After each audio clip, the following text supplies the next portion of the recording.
Class 6 अध्याय 1। क्या, कब, कहाँ और कैसे लोग कहाँ रहते थे। नर्मदा, मध्य प्रदेश। कई लाख वर्ष पहले से लोग यहाँ रह रहे थे। वह कुशल संग्राहक थे। भोजन जड़, फलों, जंगलों के उत्पादों पर निर्भर जानवरों का शिकार करते थे। उत्तर पश्चिम सुलेमान व किरथर पहाड़ियाँ, पाक अफगानिस्तान सीमा।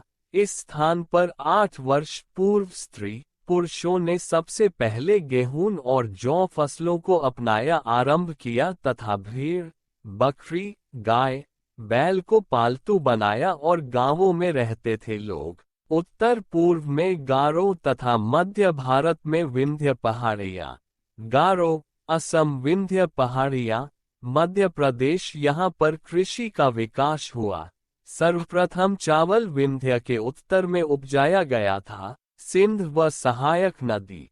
4700 वर्ष पूर्व आन्विक नगर फल फूले। गंगा व तटवर्ती इलाके में 2500 वर्ष पूर्व नगरों का विकास। गंगा व सोन नदी।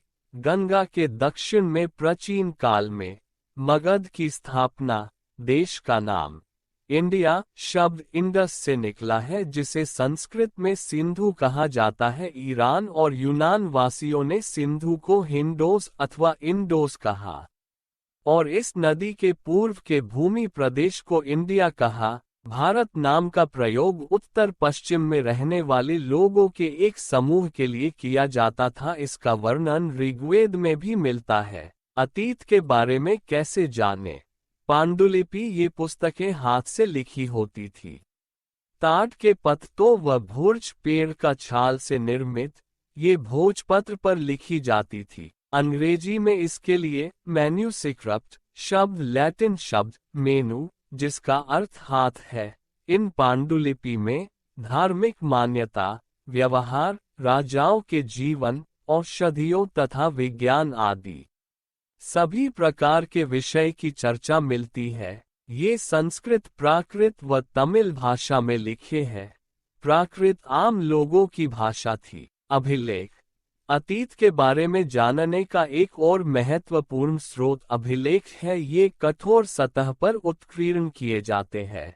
पुरातत्वविद वे व्यक्ति जो अतीत में बनी वस्तुओं का अध्ययन करते हैं, जैसे पत्थर व ईंट से बनी इमारतें, अवशेष, चित्र, मूर्तियां इत्यादि। इतिहासकार जो लोग अतीत का अध्ययन करते हैं। तिथियों का अर्थ BC बिफोर क्राइस्ट, ईसा पूर्व, ईसा के जन्म से पहले। AD एनो डोमिनी, ईस्वी ईसा मसीह के जन्म के बाद। कृषि का आरंभ 8000 वर्ष पूर्व। सिंधु सभ्यता के प्रथम नगर 4700 वर्ष पूर्व। गंगा घाटी के नगर मगध 2500 वर्ष पूर्व। अध्याय 2। आखेट, खाद्य संग्रह से भोजन उत्पादन तक। आन्विक नगर। आखेटिक, खाद्य संग्राहक, यह इस महाद्वीप में 20 लाख वर्ष पहले रहते थे। इन्हें ये नाम भोजन का इंतजाम करने की विधि के आधार पर दिया गया है। भोजन, जानवरों का शिकार, मछलियाँ, चिड़िया, फल, फूल, दाने, पौधों, पत्तियाँ, अंडे इत्यादि। एक स्थान से दूसरे स्थान पर जाने का कारण भोजन की तलाश में इन्हें एक स्थान से दूसरे स्थान जाना पड़ता था। चारा की तलाश में या जानवरों का शिकार करते थे हुए एक स्थान से दूसरे स्थान। अलग अलग मौसम में फल की तलाश।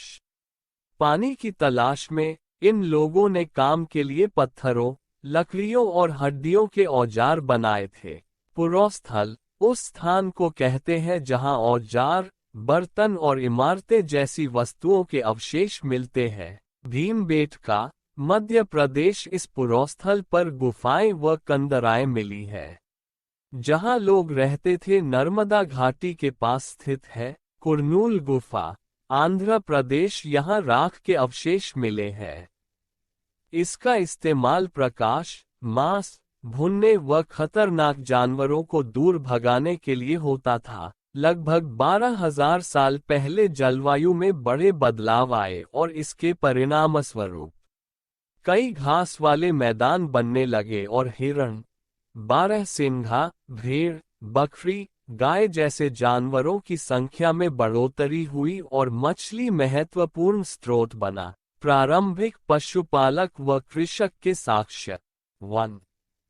बुर्ज होम, कश्मीर। 2. मेहरगढ़, पाकिस्तान। 3. चिरांद, बिहार। 4. कोलडेहवा, मध्य प्रदेश। 5. दाउजली, असम। बुर्ज होम, वर्तमान कश्मीर में, लोग गड्ढे के नीचे घर बनाते थे जिन्हें गर्तवास कहा जाता है। मेहरगढ़, मेहरगढ़ में बस्ती का आरंभ 8000 साल पहले। ये स्थान ईरान जाने वाले रास्ते में महत्वपूर्ण था। ये बोलन दर्रे के पास एक हरा भरा समतल स्थान है। इस इलाके में सबसे पहले जौ, गेहूं, भेड़, बकरी पलना सीखा। यहाँ चौकोर तथा आयताकार घरों के अवशेष भी मिले हैं। मेहरगढ़ में कब्रों के स्थन सामान भी रखे जाते थे। एक कब्र में मानव के साथ एक बकरी भी दफनाई गई है। पुरापाषाण, ये दो शब्दों पुरा यानी प्राचीन, पाषाण यानी पत्थर से बना है। इसे 3 भागों में बांट सकते हैं। आरंभिक, मध्य एवं उत्तर। पुरापाषाण युग, पुरापाषाण काल 20 लाख से 12,000 आरंभिक काल को कहते हैं। मध्यपाषाण काल 12,000 से 10,000, इस काल पर्यावरणीय बदलाव मिलते हैं। नवपाषाण 10,000 साल पहले, अगले युग की शुरुआत।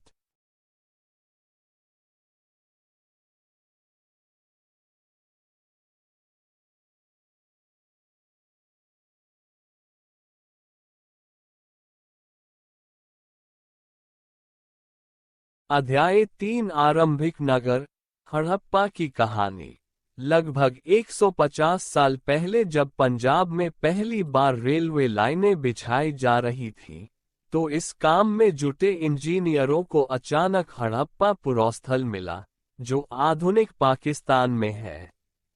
ये सभ्यता सिंधु नदी के निकट विकसित हुई। ये सभ्यता 4700 साल पहले विकसित हुई। हड़प्पाई नगरों की विशेषता। इन नगरों को हम 2 या उससे ज्यादा हिस्सों में बांट सकते हैं। 1. नगर दुर्ग, ये पश्चिम भाग था और यह ऊंचाई पर बना था तथा अपेक्षाकृत छोटा था। 2. निचला नगर, ये पूर्वी भाग था और यह निचले हिस्से पर बना था। ये बड़ा भाग था। दोनों हिस्सों की 4 दीवारी पक्की ईंट की बनाई गई थी। मोहनजोदड़ो, इस नगर में विशाल स्नानागार मिला। ये स्नानागार ईंट व प्लास्टर से बनाया गया था। इसमें पानी का रिसाव रोकने के लिए प्लास्टर के ऊपर चौकोल की परत चढ़ाई गई थी। इस सरोवर में 2 तरफ से उतरने के लिए सीढ़ियां बनाई गई थी और चारों ओर कमरे बनाए गए थे। कालीबंगा और लोथल से अग्निकुंड मिले हैं। हड़प्पा और मोहनजोदड़ो से भंडार गृह मिले हैं। भवन, नाले और सड़कें। इन नगरों के घर आमतौर पर 1 या 2 मंजिले होते थे। घर के आंगन के चारों ओर कमरे बनाए जाते थे। अधिकांश घरों में एक अलग स्नानघर होता था और कुछ घरों में कुएं भी होते थे। कई नगरों में ढके हुए नाले थे। जल निकासी प्रणाली काफी विकसित थी। घर, नाले और सड़कों का निर्माण योजनाबद्ध तरीके से किया गया था। नगरीय जीवन, हड़प्पा के नगरों में बड़ी हलचल रहा करती होगी। नगरों में लोग निर्माण कार्य में संलग्न थे तथा यहाँ पर धातु, बहुमूल्य पत्थर, मनके, सोने, चांदी से बने आभूषण प्राप्त हुए हैं। लिपिक, कुछ लोग मुहरों पर लिखते थे। कुछ लोग शिल्पकार थे। तांबे और कांसे, औजार, हथियार, घने बर्तन बनाए जाते थे। चांदी और सोने, गहने एवं बर्तन बाट, चर्ट पत्थर, मनके, कार्नेलियन पत्थर। हड़प्पा के लोग पत्थर की मुहरें बनाते थे। फेयोन्स, बालू या स्फटिक पत्थरों के चूर्ण को गोंद में मिलाकर तैयार किया गया पदार्थ। कच्चा मॉल, जो प्राकृतिक रूप से मिलते हैं या फिर किसान या पशुपालक उनका उत्पादन करते हैं। मेहरगढ़ 7000 साल पहले कपास की खेती होती थी। कच्चे माल का आयात तांबा राजस्थान और ओमान से, सोना कर्नाटक, टिन ईरान, बहुमूल्य पत्थर गुजरात ईरान, अफगानिस्तान बहुमूल्य पत्थर भोजन। हड़प्पाई लोग जानवर पालते थे और अनाज उगाते थे। यहाँ लोग गेहूं, जौ, दाल, मटर, धान, तिल और सरसों उगाते थे। जुताई के लिए हल का प्रयोग होता था और सिंचाई के लिए जल संचय किया जाता होगा। हड़प्पा के लोग गाय, भैंस, भेड़, बकरियां पालते थे तथा बेर को इकट्ठा करना, मछलियां पकड़ना तथा हिरण जैसे जानवरों का शिकार करते थे। धौलावीरा, गुजरात, खदिर बेट के किनारे बसा था। इस नगर को 3 भागों में बांटा गया था। हर हिस्से के चारों ओर पत्थर की ऊंची दीवारें बनाई गई थी। इसमें बड़े बड़े प्रवेश द्वार थे। एक खुला मैदान था जिसमें सार्वजनिक कार्यक्रम आयोजन किए जाते होंगे। इस स्थान पर हड़प्पा लिपि के बड़े बड़े अक्षर को पत्थर में खुदा पाया गया है। लोथल, खंभात की खड़ी में मिलने वाली साबरमती उपनदी के किनारे बसा था। यहाँ शंख, मुहरे, मुद्रांकन या मुहरबंदी भंडार गृह मिले हैं। सभ्यता के अंत के कारण 1. नदियां सूख गई। 2. जंगलों का विनाश। 3. बाढ़ आ गई। 4. चरागाह समाप्त हो गए। 5. शासकों का नियंत्रण समाप्त हो गया, युद्ध व इत्यादि।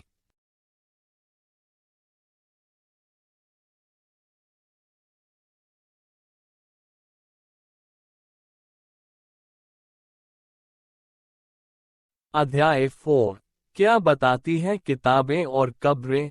प्राचीनतम ग्रंथ वेद। वेद का शाब्दिक अर्थ ज्ञान। वेदों का संकलन कृष्ण द्वैपायन वेद व्यास ने किया। वेद 4 है, ऋग्वेद, सामवेद, यजुर्वेद, अथर्ववेद, ऋग्वेद। ये सबसे पुराना वेद है। ऋग्वेद की रचना 3500 साल पहले हुई। ऋग्वेद में 1000 से ज्यादा प्रार्थनाएं हैं जिन्हें सूक्त कहा गया है। इसमें 10 मंडल, 1028 सूक्त, 10,600 मंत्र है। ऋग्वेद की भाषा प्राकृत संस्कृत या वैदिक संस्कृत है। इसमें 3 देवता महत्वपूर्ण है। अग्नि, इंद्र और सोम। पौधा भूर्ज वृक्ष। 150 वर्ष पहले ऋग्वेद भूर्ज वृक्ष की छाल पर लिखा गया। ये पांडुलिपि पुणे, महाराष्ट्र के एक पुस्तकालय में सुरक्षित है। प्रार्थनाएं ऋग्वेद में मवेशियों, खासकर पुत्रों और घोड़ों की प्राप्ति। रथ खींचने, लड़ाइयाँ के लिए अनेक प्रार्थनाएं हैं। ऋग्वेद में अनेक नदियों का जिक्र है जैसे व्यास, सतलुज, सरस्वती, सिंधु तथा गंगा। यमुना का बस एक बार जिक्र मिलता है। लोगों का वर्गीकरण काम, भाषा, परिवार या समुदाय, निवास स्थान या सांस्कृतिक परंपरा के आधार पर किया जाता रहा है। लोगों के लिए शब्द, लोगों का वर्गीकरण काम, भाषा, परिवार या समुदाय, निवास स्थान या संस्कृति परंपरा के आधार पर किया जाता रहा है। काम के आधार पर ऐसे 2 समूह थे समाज में। पुरोहित, जिन्हें कभी कभी ब्राह्मण कहा जाता था, ये यज्ञ व अनुष्ठान कार्य करते थे। राजा, यह आधुनिक समय जैसे नहीं थे। ये न महल में रहते थे, न राजधानिया में, न ही सेना रखते, न कर वसूलते, और उनकी मृत्यु के बाद उनका बेटा अपने आप शासक नहीं बनता था। जनता व पूरे समाज के लिए जन, इसका प्रयोग आज भी होता है। दूसरा शब्द था विश, जिसका वैश्य शब्द निकला है। जिन लोगों ने प्रार्थनाओं की रचना की वे खुद को आर्य कहते थे व विरोधियों को दास या दस्यु कहते थे। समाज मुख्य रूप से 4 वर्गों में बना हुआ था: 1 ब्राह्मण, यज्ञ और अनुष्ठान; 2 वैश्य व्यापारी; 3 क्षत्रिय सेना; 4 शूद्र दास। महापाषाण 3000 साल पहले शुरू हुई। ये शिलाखंड महापाषाण, बड़ा पाषाण, पत्थर।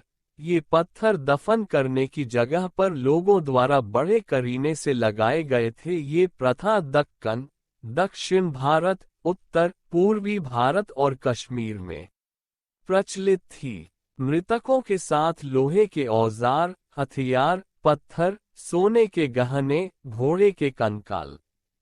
महापाषाण काल 3000 साल पहले लोहे का प्रयोग आरंभ हो गया। इनाम गांव 3600 से 2700 साल पहले भीमा की सहायक नदी घोड़ के किनारे एक जगह है। यहाँ वयस्क लोगों को प्रायः गड्ढे में सीधा लिटा कर दफनाया जाता था। उनका सिर उत्तर की ओर होता था। कई बार उन्हें घर के अंदर ही दफनाया जाता था। खाना खाने और पानी पीने का बर्तन शव के पास रख दिए जाते थे। इनाम गांव में पुरातत्वविदों को गेहूं, चावल, दाल, बाजरा, मटर और तिल के बीज मिले हैं। जानवरों की हड्डियां मिली: गाय, बैल, भैंस, बकरी, भेड़, कुत्ता, घोड़ा, हिरण, सुअर, चिड़िया, कछुआ, केकड़ा और मछली की हड्डियां भी पाई गई हैं।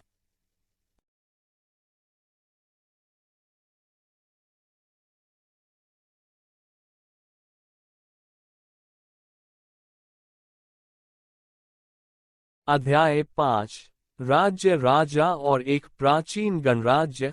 3000 साल पहले राजा बनने की प्रक्रिया में कुछ बदलाव आए। अश्वमेध यज्ञ आयोजित करके राजा के रूप में प्रतिष्ठित हो गए। शासक 3000 साल पहले राजा बनने की प्रक्रिया में कुछ बदलाव आए। अश्वमेध यज्ञ आयोजित करके राजा के रूप में प्रतिष्ठित हो गए। अश्वमेध यज्ञ करने वाला राजा बहुत शक्तिशाली माना जाता था। महायज्ञों को करने वाले राजा अब जन के राजा न होकर जनपदों के राजा माने जाने लगा। जनपद का शाब्दिक अर्थ जन के बसने की जगह होता है।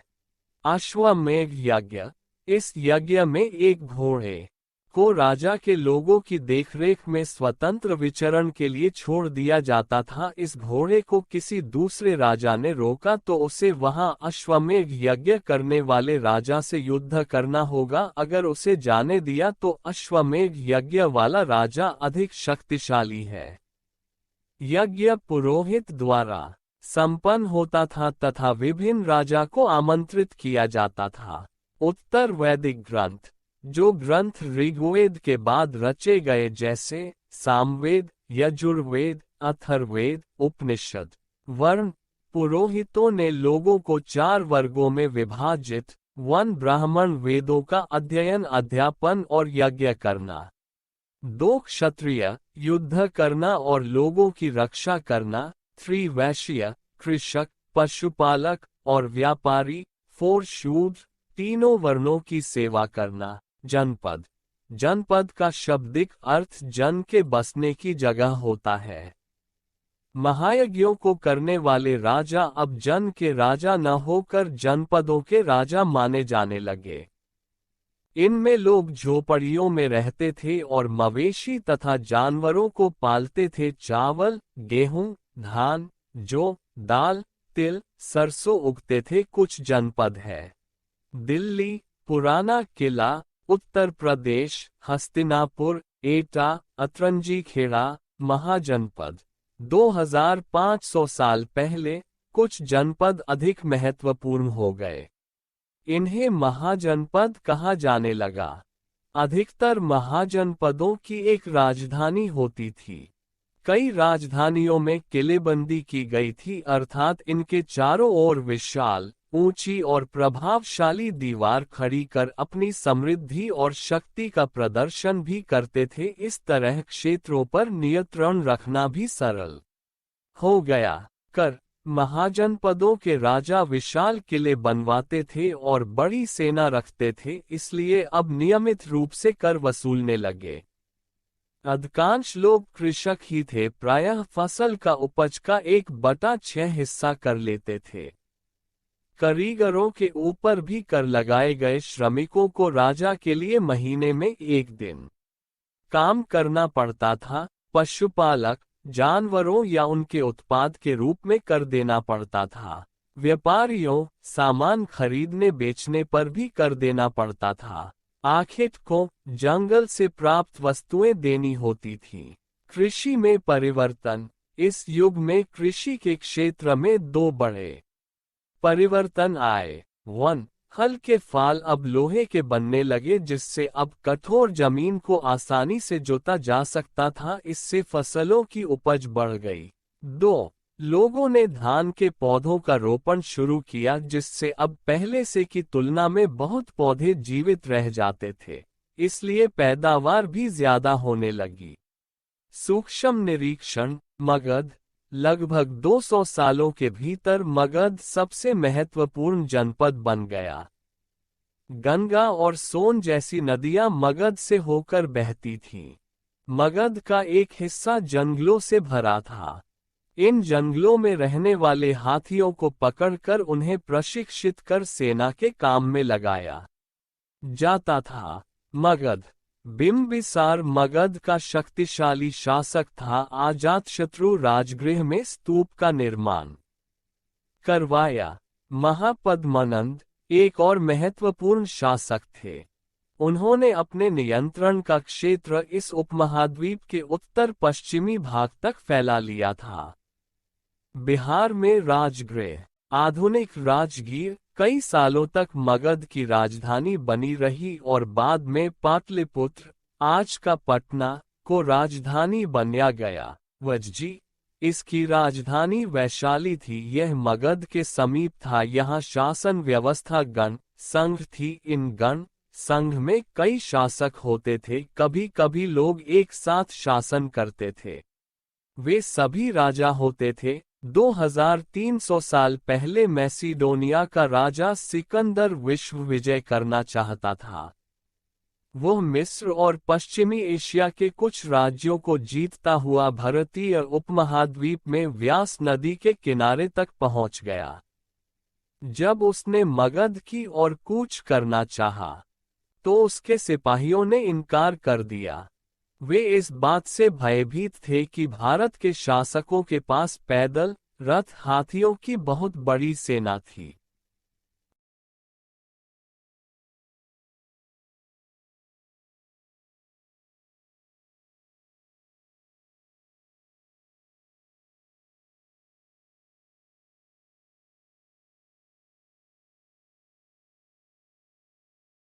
अध्याय 6।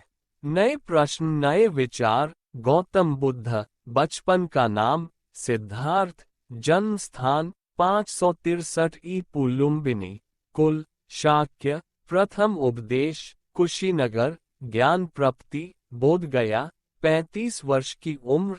जीवन का अंत 483 ईपू कुशीनगर। ज्ञान प्राप्ति बुजुर्ग, बीमार, मृत साधु, जिसके कारण 29 वर्ष की आयु में ज्ञान की खोज में उन्होंने घर के सुखों को छोड़ दिया। अनेक वर्षों तक भ्रमण करते रहे। 35 वर्ष की आयु बोधगया में निरंजना नदी के तट पर पीपल के वृक्ष के नीचे बुद्ध को ज्ञान प्राप्त हुआ। इसके बाद वे बुद्ध के रूप में जाने गए। पहली बार सारनाथ में अपना उपदेश कौंडिन्य व उनके साथियों को दिया। गौतम बुद्ध के शिष्य आनंद और उपाली थे। बुद्ध ने अपनी शिक्षा सामान्य लोगों को प्राकृत भाषा में दी। बुद्ध ने अंतिम लक्ष्य निर्वाण की प्राप्ति बताते हैं। सारनाथ में स्तूप का निर्माण किया गया। प्रमुख शिक्षा 1. जीवन कष्टों व दुखों से भरा है और यह इच्छा व लालसाओं के कारण होता है। 2. इस लालसा को उन्होंने तृष्णा कहा है। 3.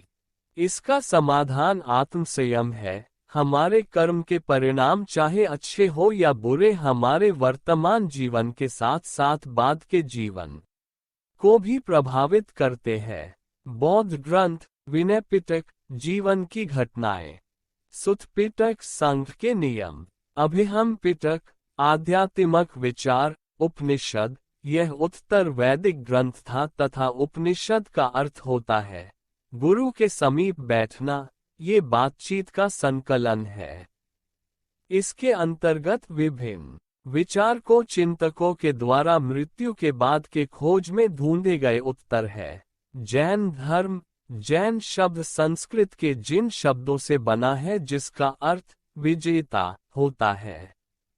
महावीर जैन का जन्म 540 ईपू कुंडग्राम, वैशाली, बिहार में हुआ था। उन्होंने जंभिग ग्राम में प्रथम उपदेश राजगृह में दिया था। जीवन का अंत 468 ईस्वी पूर्व पावापुरी राजगृह बचपन का नाम था। वर्धमान महावीर जैन धर्म के संस्थापक ऋषभदेव थे और 24वें महावीर जैन यह वज्जी संघ के लिच्छवी कुल के क्षत्रिय राजकुमार थे। 30 वर्ष की आयु में उन्होंने घर छोड़ दिया। 12 वर्ष तक उन्होंने कठिन व एकाकी जीवन व्यतीत किया। इसके बाद उन्हें ज्ञान प्राप्त हुआ। महावीर ने अपनी शिक्षा प्राकृत में दी। त्रिरत्न, सम्यक ज्ञान, सम्यक दर्शन, सम्यक आचरण, जैन दिगंबर और श्वेतांबर, जैन धर्म की शिक्षाएं। 1. अहिंसा के नियम का कड़ाई से पालन, किसी भी जीव की हत्या नहीं करनी चाहिए। 2. भोजन के लिए भिक्षा मांगकर सादा जीवन बिताना, चोरी नहीं करना, ब्रह्मचर्य का पालन करना होता है। 3. मुख्यतः व्यापारियों ने जैन धर्म का समर्थन किया। 4. कई शताब्दियों तक इनकी शिक्षाएं मौखिक रही, परंतु 1500 वर्ष पूर्व गुजरात में वल्लभी नामक स्थान पर लिखी गई थी। संघ, महावीर तथा बुद्ध दोनों का ही मानना था कि घर का त्याग करने पर ही सच्चे ज्ञान की प्राप्ति हो सकती है। विनय पिटक में संघ में रहने वाले भिक्षुओं के लिए नियम बनाए गए थे। संघ में ब्राह्मण, क्षत्रिय, व्यापारी, मजदूर प्रवेश ले सकते थे। विहार, जैन तथा बौद्ध भिक्षु पूरे साल एक स्थान से दूसरे स्थान घूमते हुए उपदेश दिया करते थे, परंतु वर्षा ऋतु में यह संभव नहीं था, इसलिए इन्हें निवास स्थान की आवश्यकता पड़ी तो उनके अनुयायियों ने कुछ उद्यान बनाए। विहार दान द्वारा प्राप्त भूमि पर बनाए गए थे। इनमें लोग भोजन, दबा, वस्त्र लेकर आते थे और उसके बदले में उन्हें उपदेश दिया जाता था। आश्रम व्यवस्था, जैन बौद्ध धर्म जब इतने फैल रहे थे तब ब्राह्मण ने आश्रम व्यवस्था का विकास किया। आश्रम अर्थात जीवन के चरण, ब्रह्मचार्य। ब्राह्मण, क्षत्रिय, वैश्य से यह आशा की जाती थी वह सादा जीवन बिताएं तथा वेदों का अध्ययन करें। गृहस्थ, विवाह करने के पश्चात इस आश्रम में प्रवेश हो जाता था। वानप्रस्थ, जंगल में रहकर साधना करना। संन्यास, सब त्याग कर सन्यासी बन जाए।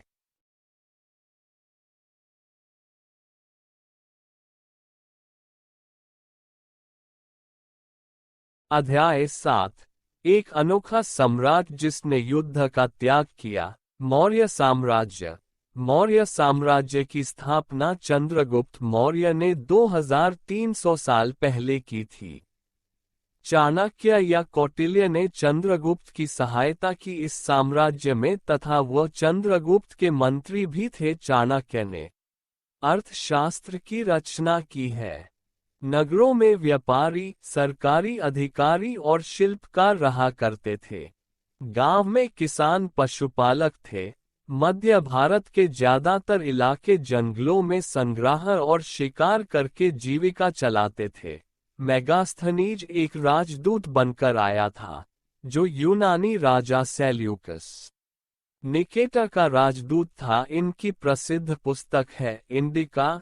साम्राज्य की राजधानी पाटलिपुत्र, उज्जैन, तक्षशिला प्रशासन साम्राज्य बड़ा होने के कारण अलग अलग हिस्सों पर अलग अलग ढंग से शासन किया जाता था। पाटलिपुत्र इसके आसपास के इलाकों पर सम्राट का सीधा नियंत्रण था। इसका अर्थ हुआ गांव व शहरों के किसान, पशुपालक, शिल्पकार, व्यापारियों से कर इकट्ठा करने के लिए राजा अधिकारियों की नियुक्ति करता था। तक्षशिला उज्जैन छोटे क्षेत्रों या प्रांतों पर इन स्थानों से नियंत्रण रखा जाता था तथा कुछ हद तक पाटलिपुत्र से इन पर नियंत्रण रखा जाता था तथा इन स्थानों पर राजकुमारों को राज्यपाल बनाकर भेजा जाता था। अन्य इलाकों में सिर्फ नदियों और मार्गों पर नियंत्रण रखा जाता था तथा वहां से उन्हें संसाधन भेंट के रूप में मिलते थे। उदाहरण के लिए उत्तर पश्चिम से कंबल, दक्षिण भारत से सोना, कीमती पत्थर। अशोक सम्राट अशोक मौर्य वंश के सबसे प्रसिद्ध शासक थे।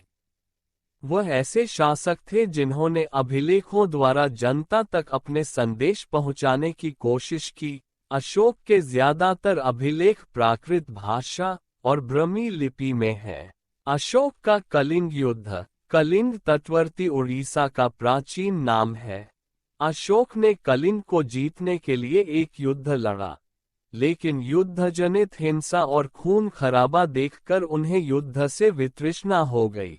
उन्होंने निर्णय किया कि वे भविष्य में कभी युद्ध नहीं करेंगे। अशोक का धम्म क्या था? अशोक के धम्म में किसी देवता की पूजा अथवा किसी कर्मकांड की आवश्यकता नहीं थी। उन्हें लगता था कि जैसे पिता अपने बच्चों को अच्छे व्यवहार की शिक्षा देते हैं, वैसे ही यह उनका कर्तव्य था कि अपनी प्रजा को निर्देश दें। वे बुद्ध के उपदेशों से भी प्रेरित हुए थे। अशोक ने धम्म के विचारों को प्रसारित करने के लिए सीरिया, मिस्र, ग्रीस तथा श्रीलंका में भी दूत भेजे।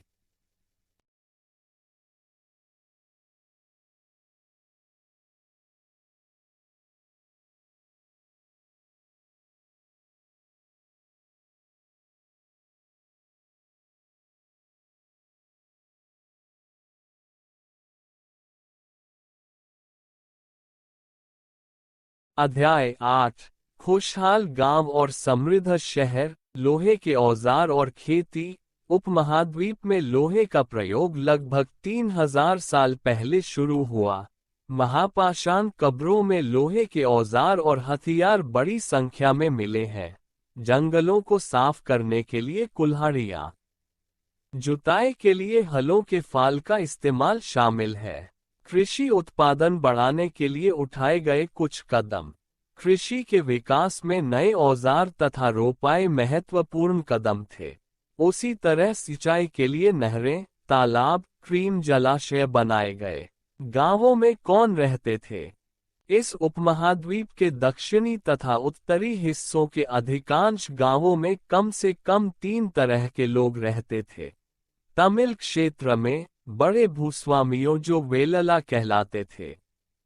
साधारण हलवाहों को उनवार और भूमिहीन मजदूर दास कडेसियार और आदिमई कहलाते थे। देश के उत्तरी हिस्से में ग्राम भोजक, गांव का प्रधान व्यक्ति ग्राम भोजक कहलाता था। ये गांव का प्रधान होता था और अक्सर यह एक ही परिवार के लोग इस पद पर कई पीढ़ियों तक रहते थे। यह एक आनुवांशिक पद था। ये गांव का बड़ा भूस्वामी होता था। अपनी जमीन पर दास मजदूर से काम लेता था। ये गांव में कर वसूलता और राजा को देता था। ये कभी कभी न्यायाधीश और पुलिस का काम भी करता था। स्वतंत्र कृषक ग्राम भोजकों के अलावा अन्य स्वतंत्र कृषक भी होते थे, जिन्हें गृहपति कहते थे।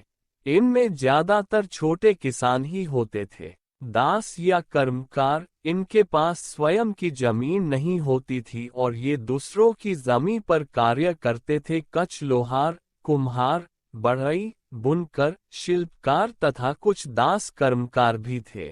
संगम साहित्य तमिल की प्राचीन रचनाओं को संगम साहित्य कहते हैं। इनकी रचना 2300 साल पहले की गई। संगम साहित्य इसलिए कहा जाता है क्योंकि मदुरै के कवियों के सम्मेलन में इनका संकलन किया गया है।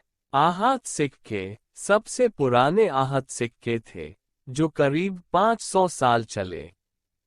चांदी या तांबे के सिक्कों पर विभिन्न आकृतियों को आहत क्रम बनाए जाने के कारण इन्हें आहत सिक्का कहा जाता था। नगर अनेक गतिविधियों के केंद्र अक्सर कई कारणों से महत्वपूर्ण हो जाते थे। उदाहरण के लिए मथुरा 2500 साल से भी ज्यादा समय से एक महत्वपूर्ण नगर रहा है। 2000 साल पहले मथुरा कुषाणों की दूसरी राजधानी बनी।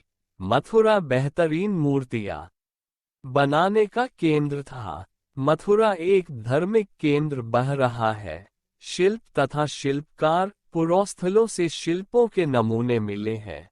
इनमें मिट्टी के बहुत ही पतले और सुंदर बर्तन मिले, जिन्हें उत्तरी काले चमकीले पात्र कहा जाता है, क्योंकि ये ज्यादातर उपमहाद्वीप के ऊपरी भाग में मिले हैं।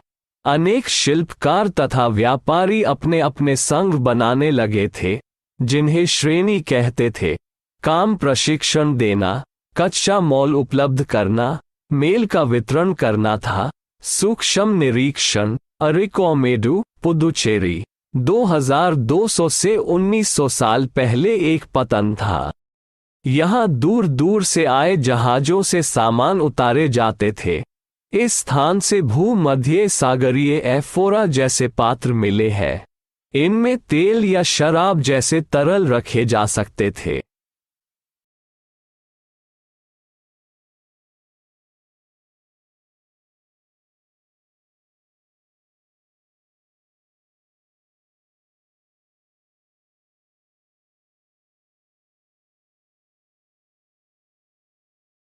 अध्याय 9 व्यापारी राज्य और तीर्थयात्री।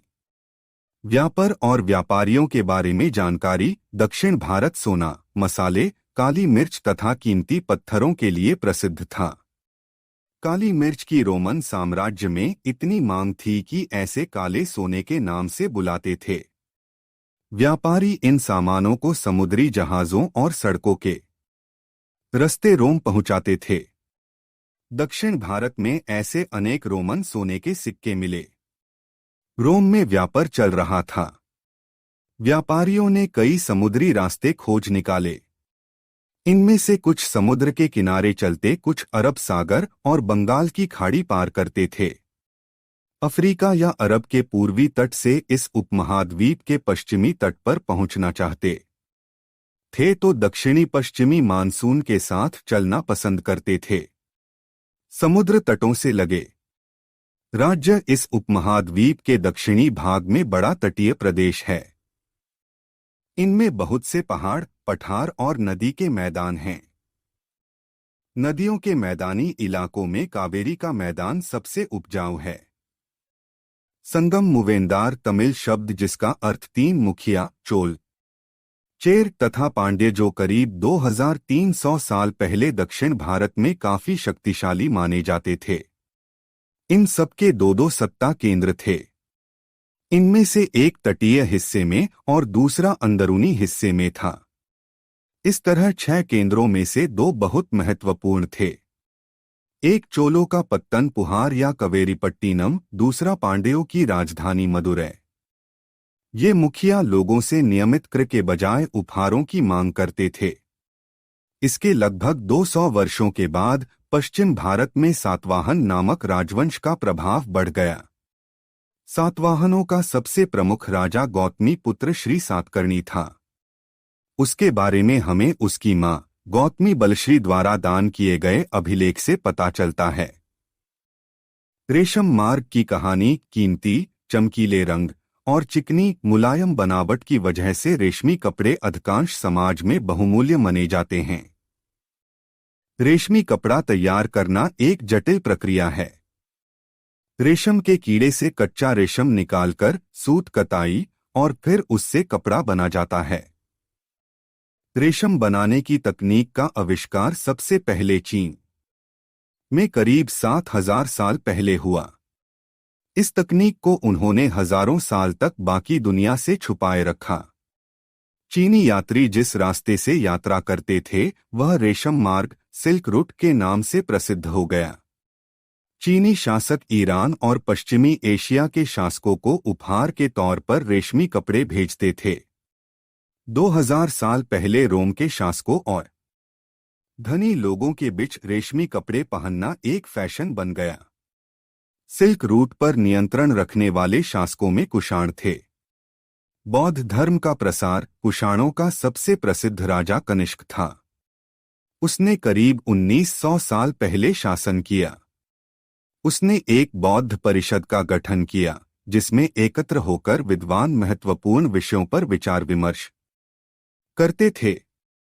बुद्ध की जीवनी बुद्धचरित्र के रचनाकार कवि अश्वघोष कनिष्क के दरबार में रहते थे। अश्वघोष तथा अन्य बौद्ध विद्वानों ने अब संस्कृत में लिखना शुरू कर दिया था। बौद्ध धर्म में महायान का विकास पहला मूर्तियों में बुद्ध की उपस्थिति निर्वाण प्राप्ति को पेड़ की मूर्ति द्वारा दर्शाया जाता था। बुद्ध की प्रतिमाएं मथुरा और तक्षशिला में बनाई जाने लगीं। दूसरा परिवर्तन बोधिसत्व में आस्था को लेकर आया। बोधिसत्व जो ज्ञान प्राप्ति के बाद एकांत वास करते हुए ध्यान साधना कर सकते थे, लेकिन वे लोगों को शिक्षा देने और मदद करने के लिए सांसारिक परिवेश में ही रहना ठीक समझने लगे। बौद्ध धर्म पूरे मध्य एशिया, चीन, कोरिया, जापान तक फैल गई। दक्षिण पूर्व की ओर श्रीलंका, म्यांमार, थाईलैंड, इंडोनेशिया तक फैल गया। तीर्थयात्री भारत की यात्रा पर आया चीनी बौद्ध तीर्थयात्री फाशियन काफी प्रसिद्ध है। 1600 साल पहले आया। वेन त्सांग 1400 साल पहले भारत आया और उसके बाद इत्सिन 50 साल पहले आया। भक्ति की शुरुआत देवी देवताओं की पूजा का चलन शुरू हुआ जिससे हिंदू धर्म की प्रमुख पहचान बन गई। इनमें शिव, विष्णु और दुर्गा जैसे देवी देवता शामिल हैं। भक्ति मार्ग की चर्चा हिंदुओं के पवित्र ग्रंथ भगवद गीता में की गई है।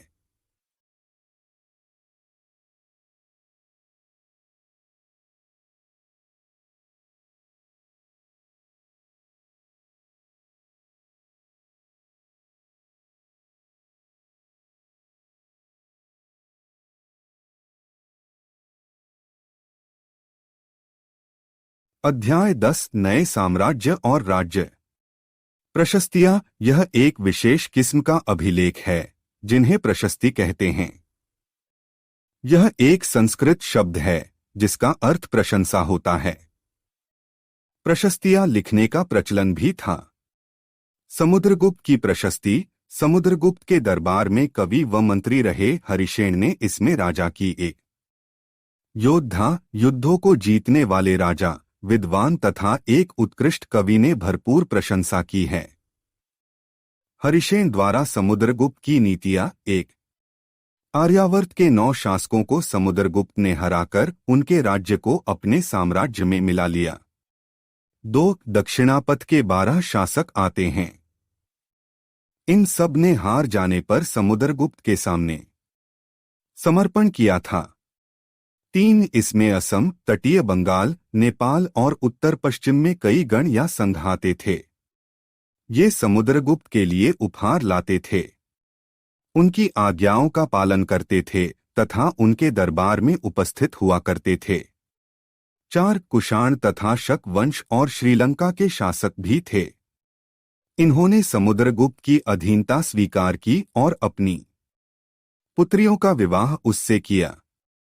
विक्रम संवत 58 ईसा पूर्व में प्रारंभ होने वाले विक्रम संवत को गुप्त राजा चंद्रगुप्त द्वितीय के नाम से जोड़ा जाता है। ऐसा कहा जाता है कि उन्होंने शकों पर विजय के प्रतीक के रूप में इस संवत की स्थापना की तथा विक्रमादित्य की उपाधि धारण की थी। वंशावलियां अधिकांश प्रशस्तियां शासकों के पूर्वजों के बारे में भी बताती है। उनकी मां कुमार देवी लिच्छवी गण की थी और पिता चंद्रगुप्त गुप्त वंश के पहले शासक थे जिन्होंने महाराजाधिराज जैसी बड़ी उपाधि धारण की। समुद्रगुप्त ने भी यह उपाधि धारण की। हर्षवर्धन तथा हर्षचरित 1400 साल पहले हर्षवर्धन ने शासन किया। उनके दरबारी कवि बाणभट्ट ने संस्कृत में उनकी जीवनी हर्षचरित लिखी है। इसमें हर्षवर्धन की वंशावली देते हुए उनके राजा बनने तक का वर्णन है।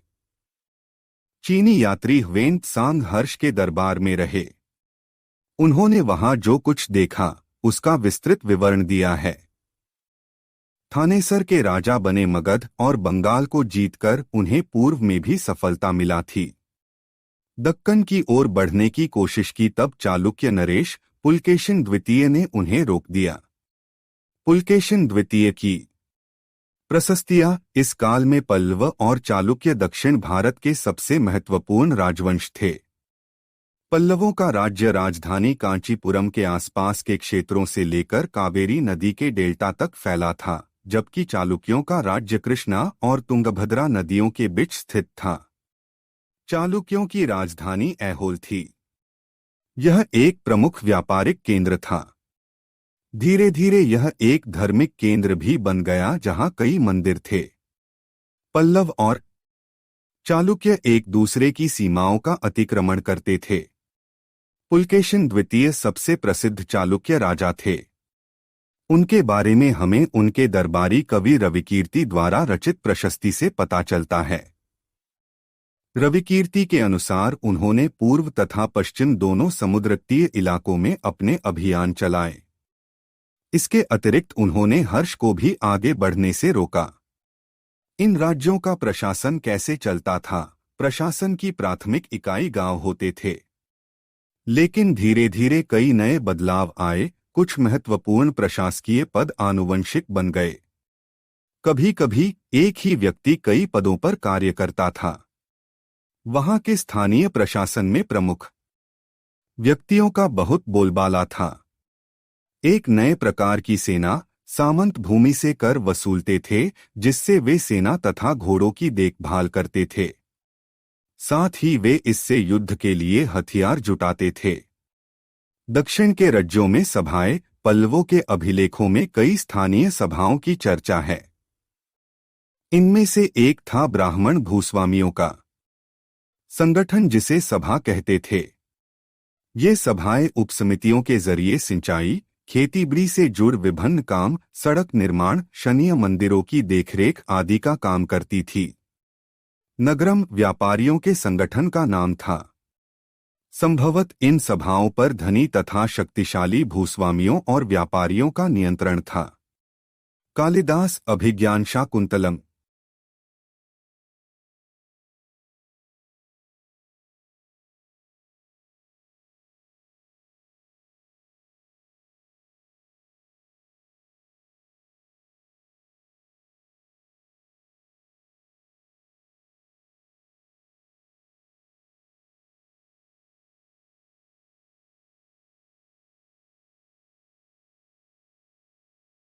अध्याय 11 इमारतें, चित्र तथा किताबें।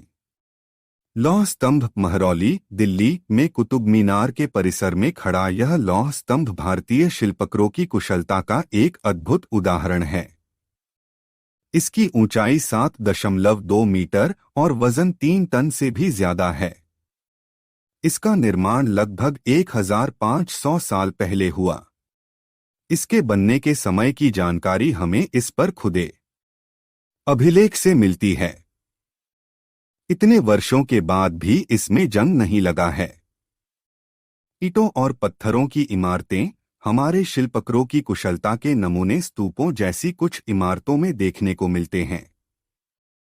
स्तूप का शाब्दिक अर्थ टीला होता है। हालांकि स्तूप विभिन्न आकार के थे, कभी गोल या लंबे तो कभी बड़े या छोटे। उन सब में एक समानता है। प्राय सभी स्तूपों के भीतर एक छोटा सा डिब्बा रखा है।